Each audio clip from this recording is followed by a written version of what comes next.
parle. Chaque jour, Charles et Carole vous présentent la leçon de l'école du sabbat.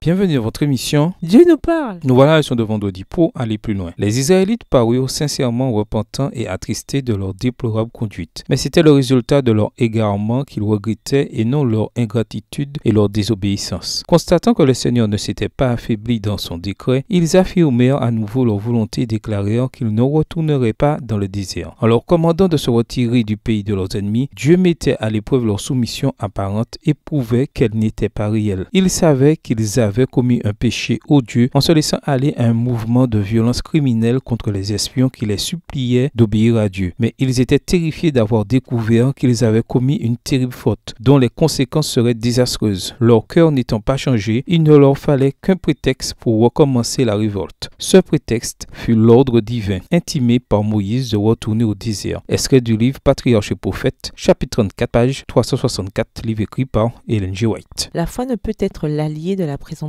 Celui-là seul qui a la vraie foi est à l'abri de la présomption, car celle-ci est la contrefaçon diabolique de la foi. La foi revendique les promesses divines et produit des fruits d'obéissance. La présomption revendique elle aussi des promesses, mais elle s'en sert comme Satan pour justifier la transgression. La foi aurait conduit nos premiers parents à se confier en l'amour de Dieu, à obéir à ses commandements. La présomption les amena à transgresser sa loi, pensant que son grand amour les préserverait des conséquences de leurs péchés. Ce n'est pas la foi qui implore la faveur du ciel sans remplir les conditions auxquelles est subordonné le don de la grâce. Une foi authentique a son fondement dans les promesses et les dispositions de l'Écriture. Texte tiré du livre Jésus-Christ, au chapitre 13, à la page 105, livre écrit par Ellen G. White. À méditer, discuter de la différence entre la foi et la présomption. Pourquoi la conquête du pays de Canaan a-t-elle d'abord été considérée comme un acte de foi, puis quand les Israélites ont attaqué, comme un acte présomptueux? Dans quelle mesure les motivations et les circonstances jouent-elles un rôle dans la différence entre foi et présomption? Réfléchissez au fait que, même si nos péchés sont pardonnés, nous devions souvent vivre avec les conséquences de ces péchés. Comment pouvez-vous aider ceux qui luttent pour savoir s'ils sont pardonnés d'un péché qui, néanmoins, a encore un impact négatif sur eux et peut-être même sur leurs proches? Au revoir. Et à demain si Dieu veut.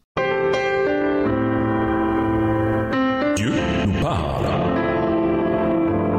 Chaque jour, Charles et Carole vous présentent la leçon de l'école du sabbat.